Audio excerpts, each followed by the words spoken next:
Good evening and salutations, my B&B fans. So, Thomas is being a unsympathetic dick, okay? The reason why I'm sitting there saying that is because when not so much of him sitting there saying that he's glad that Sheila is dead, what makes him an unsympathetic dick is that he's pretty much telling Hope that he doesn't care about Finn's feelings. He wants Finn to just get over his feelings and be there for his wife. And I'm like, I get that Steffi's your sister and you're being a protective brother, but I want you to understand something, okay? Finn is her husband, not her slave, okay? It's the same thing with Reg, coming in the house and telling another grown ass adult who is also a father, telling him what kind of husband he should be. Rich, here's the thing. You've been a horrible husband over the years. And for you to sit there and try to tell somebody else how to run their house, you are out of pocket for so many reasons. Okay? Saying, well, you need to get over it and be there for your wife. No, no, no, no. He needs to get over it when he's ready. Not when she's ready. Not when Ridge is ready. When Finn is ready. That's how that works. Um, and Hope is not to talk about, I'm concerned for Steffi and Finn's marriage. Why? Why are you concerned for their marriage? Are you in this marriage? I get that you want to sit there and try to help out Finn, but you don't need to be concerned about their marriage. You need to be concerned about your relationship with Thomas and what you're going to do to move forward with Thomas if you are going to move forward with Thomas instead of just being this succubus that just loves all the love and attention and affection that Thomas could sit there and give you. You need to decide if you actually want to sit there and be with him. You keep sitting there saying, well, I don't know, I'm not sure. Well, how long is too long? Seeing how you did wreck your own home.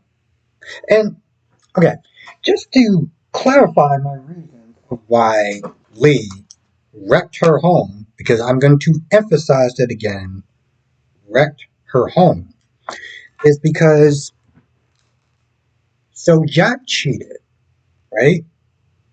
And while I don't condone cheating, and I don't think that there is an excuse for cheating, because at the end of the day, you can always sit there and do something else.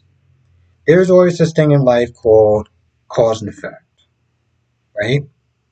Jack didn't cheat just because he got bored, right? He cheated because Lee pushed him away. And why did Lee push him away? Because she couldn't bear children. And it sent her down a depression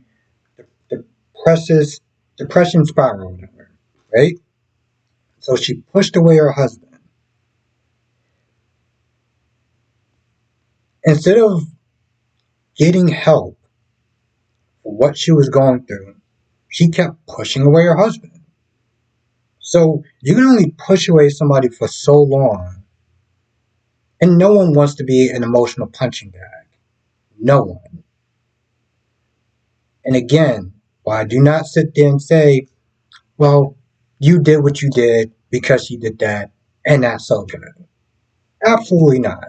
But there is a cause and effect to things like that, right? So when I sit there and say that she wrecked her home, she wrecked her home for the reasons that I laid out. Cause and effect of why that wound up happening. So she is the last person to be dishing out any sort of advice whatsoever.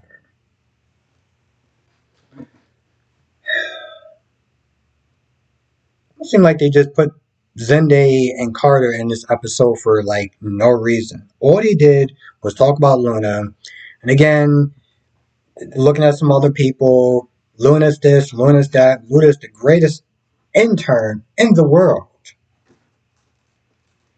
Praise Luna. That was it.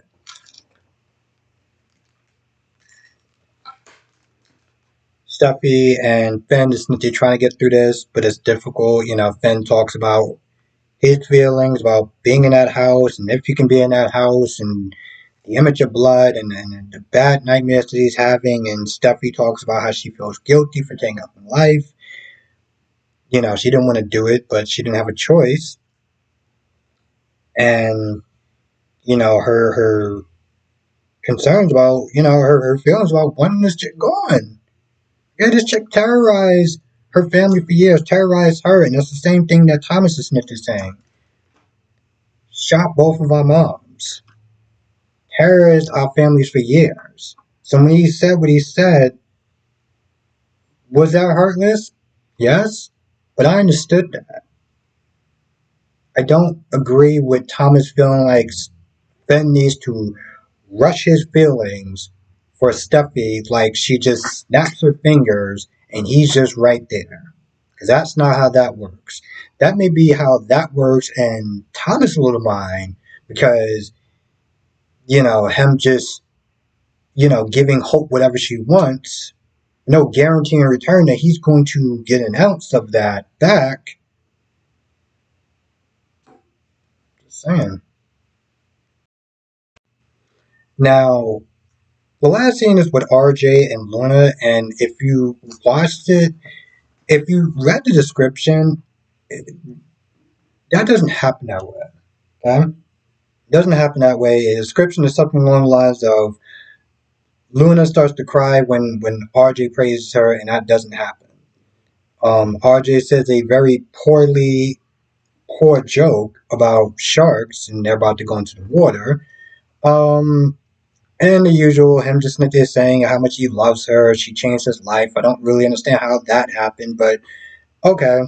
And then Zende's not there, remembering having these flashbacks of the loving in the afternoon and him smiling about it. And I just don't understand how you can have some sort of anything other than, oh my goodness, I can't believe that wound up happening. I think he does need to sit there and stop blaming himself because he didn't know. And hopefully that gets done over time. But, for him to be like, oh yeah, I remember, she was in my bed, and we was doing this, and that, and the third. Oh yeah, she was on those special minutes. Maybe I shouldn't be smiling after thinking about that. Just saying. Now, I feel like there's more to this episode, but, this video would be way too long if I did that. So, as I always sit there and say, come to the live stream tonight, 8 p.m. Eastern, 5 p.m. Pacific. We'll talk about all the shows, Born and Beautiful, Young and Restless, because I'm sure we're going to have some stuff to talk about that. Stuff to talk on that. General Hospital and Days of Our Lives. And with that being said, I'm going to go. I'll see you in the next video.